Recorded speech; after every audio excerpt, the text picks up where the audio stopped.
साल था 1901 जब महाराष्ट्र के ज़िला सितारा के एक दूर दराज पसमानदा गांव का एक बच्चा जब भी स्कूल जाने की तैयारी करता था तो सिर्फ किताबें, कॉपियां और पेंसिल ही नहीं रखता था, इसे अपने साथ पानी वाला गिलास भी रखना पड़ता था।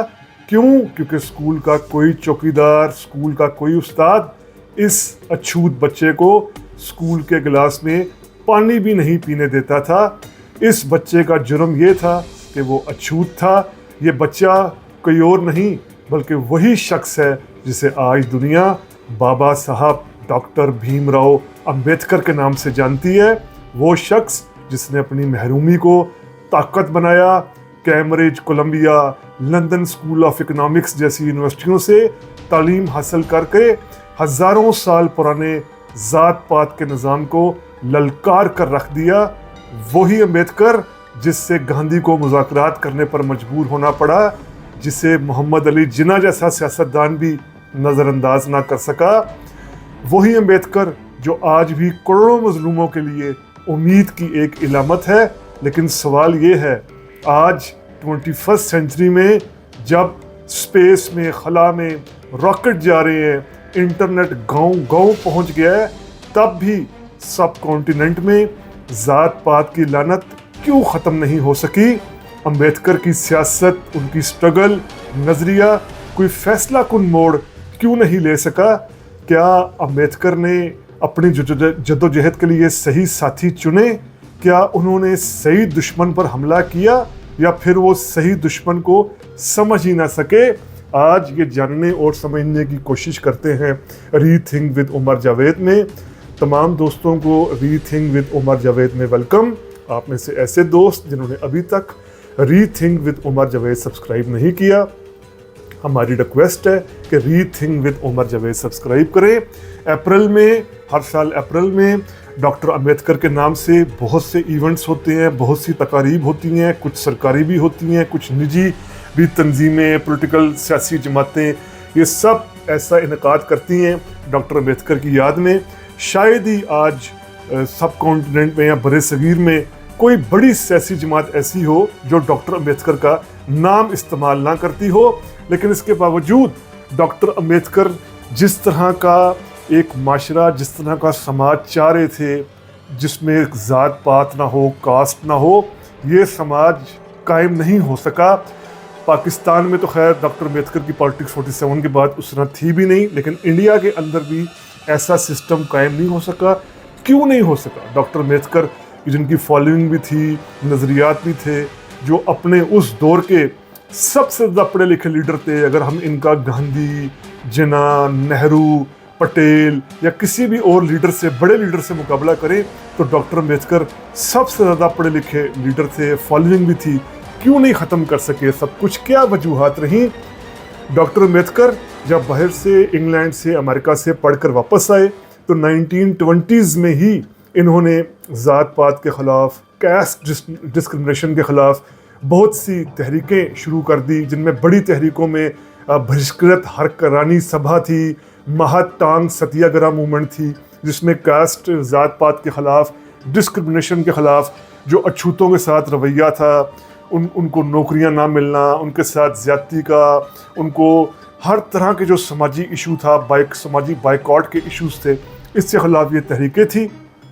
1930s में डॉक्टर अंबेडकर को उस वक्त के इंडिया में एक तरह की ज़्यादा बड़ी पोजीशन मिलना शुरू होती है जब इनको राउंड टेबल कॉन्फ्रेंसेस के अंदर, जिसको अंग्रेज़ लंदन में बुलाते हैं, लंदन में यानी इंडिया की तमाम पॉलिटिकल पार्टीज़ को बुलाते हैं, पॉलिटिकल लीडर्स को बुलाते हैं कि आप अपने बताएं कि मुस्तकबिल का किस तरह का खाका चाहते हैं। तो इसमें डॉक्टर अंबेडकर को भी बुलाया गया, जो लंदन में राउंड टेबल कॉन्फ्रेंस हुई। यहाँ पर अब डॉक्टर अंबेडकर को बहुत ज़्यादा लाइमलाइट मिली।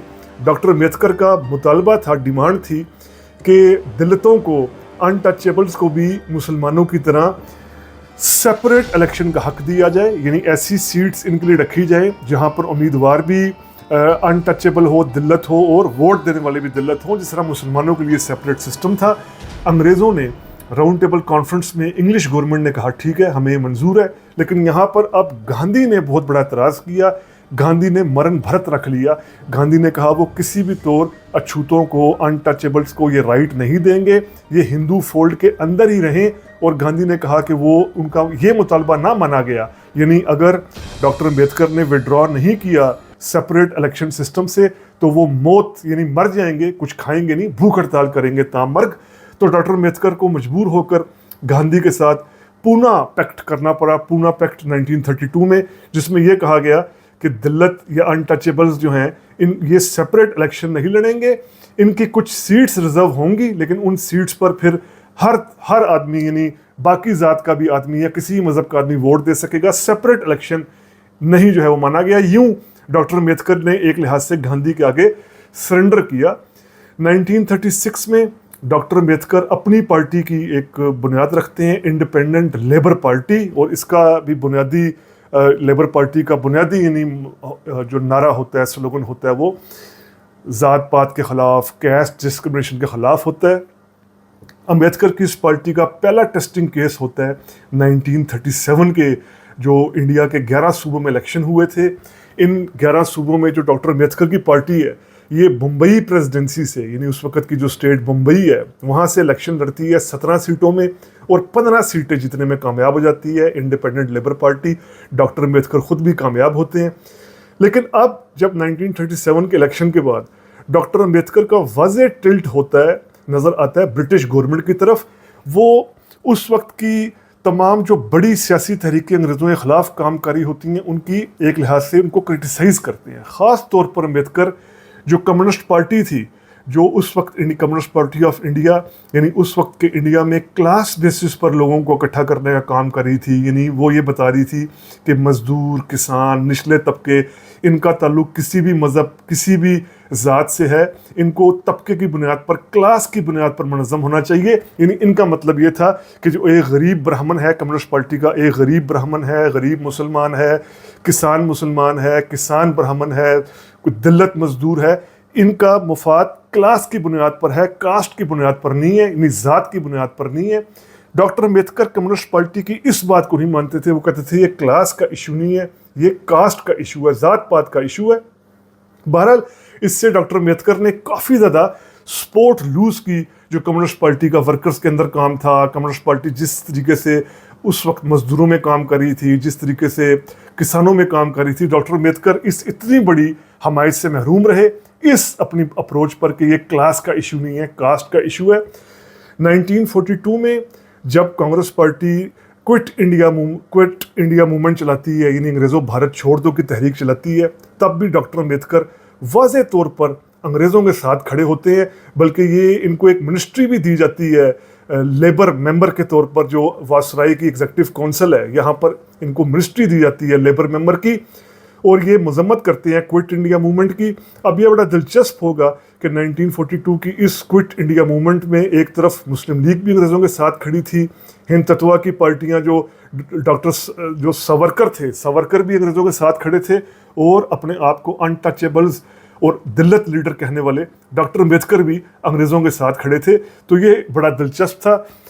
1946 के जो इलेक्शंस होते हैं इसमें डॉक्टर अम्बेडकर खुद अपनी सीट हार जाते हैं। ये इलेक्शंस 1946 के थे कि जो सूबाई इलेक्शन होने हैं, सूबाई इलेक्शंस के तहत जो मेंबर्स मुंतखब होंगे वो मेंबर्स फिर सेंट्रल असेंबली के लिए मेंबर्स का चुनाव करेंगे। इसमें डॉक्टर अम्बेडकर हार जाते हैं। और दिलचस्प बात यह है कि 1946 में जब अम्बेडकर इलेक्शन हारते हैं, इसके बाद इनको असेंबली पहुंचाने के लिए मुस्लिम लीग इनकी मदद करती है। उस वक्त की ऑल इंडिया मुस्लिम लीग के पास चूँकि बंगाल में मेजॉरिटी थी, तो मुस्लिम लीग अपनी इस मेजॉरिटी के दम पर डॉक्टर अम्बेडकर को असेंबली में भेजती है। इंडिया आज़ाद होने के बाद अगस्त 1947 में इनको डॉक्टर अम्बेडकर को लॉ मिनिस्टर बनाया जाता है। हालांकि ये गांधी और नेहरू के नज़रियात से इख्तलाफ करते हैं, फिर भी इनको उस कमेटी का चेयरमैन बनाया जाता है जो कॉन्स्टिट्यूशन देख रही थी। और कॉन्स्टिट्यूशन के अंदर सबसे ज़्यादा इनपुट भी डॉक्टर अम्बेडकर की है। 1951 तक ये लॉ मिनिस्टर रहे, और फिर ये इन्होंने इस्तीफ़ा दिया, और फिर ये नेहरू और कांग्रेस के ख़िलाफ़ मैदान में आए, लेकिन इलेक्टोरल पॉलिटिक्स में फिर नाकाम रहे। 1952 के इलेक्शन में भी डॉक्टर अम्बेडकर नहीं जीत सके, हार गए। 1954 का बाई इलेक्शन भी बम्बई से हार गए। यानी इनकी कांग्रेस ने इनको हराया इलेक्शन, यानी अनटचेबल्स की हमायत होने के बावजूद डॉक्टर अंबेडकर इलेक्शंस हारते रहे। 1956 में इन्होंने हिंदू मत छोड़कर, यानी इन्होंने कहा था मैं हिंदू पैदा तो हूँ लेकिन मरूंगा हिंदू नहीं, तो 1956 में इन्होंने बुद्धिज्म का मजहब इख्तियार कर लिया, बुद्धिस्ट वेज को इख्तियार कर लिया, और 1956 में ही डॉक्टर अंबेडकर की डेथ हुई। अब डॉक्टर अंबेडकर का हमने बताया कि वो कम्युनिज्म के भी खिलाफ थे, कम्युनिस्ट आइडियोलॉजी को भी नहीं मान रहे थे, क्योंकि वो ये कहते थे ये दलितों का इशू, कैस्ट का इशू है, ज़ात का इशू है, क्लास का इशू नहीं है, जो हमारी दानिश में आज हिस्ट्री प्रूव करती है कि डॉक्टर अंबेडकर तब सही जगह नहीं खड़े थे। और फिर इनका जो मुसलमानों के बारे में नज़रियात हैं वो हमें पता चलते हैं पाकिस्तान और पार्टीशन ऑफ इंडिया, ये इन्होंने किताब लिखी थी। इस किताब में ये साबित करती हैं कि मुसलमानों ने भी ज़ात पात के ख़ात्मे के लिए कुछ नहीं किया।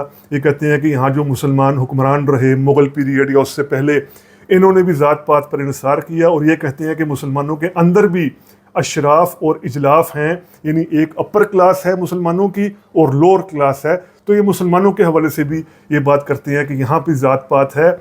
जबकि कांग्रेस और गांधी के ख़िलाफ़ जो उनके नज़रियात हैं वो हमें नज़र आते हैं। What Congress and Gandhi have done to the untouchables, ये इसमें कहते हैं, लिखते हैं डॉक्टर अंबेडकर इस किताब में कि गांधी जो हैं वो ये बात तो कर रहे हैं कि अछूतों दिलतों अनटचेबल्स के साथ खाना खा लिया जाए, इनके साथ पानी साझा करने में कोई इशू नहीं है, बैठने में कोई इशू नहीं है, लेकिन ये सवाल खड़ा करते हैं कि गांधी खुलकर कास्टिज्म को, यानी ज़ात पात को खुलकर ख़त्म करने की बात क्यों नहीं करते, ये क्यों नहीं कहते कि ज़ात पात ख़त्म कर दी जाए।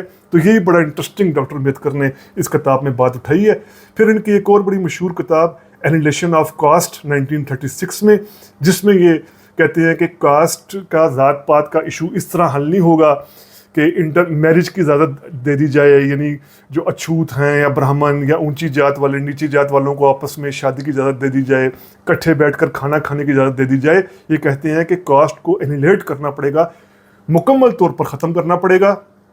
ये वैसे तो डॉक्टर अंबेडकर ने बहुत लिखा है, लेकिन ये उनकी चंद बड़ी किताबें हैं जो हमारे सामने हैं।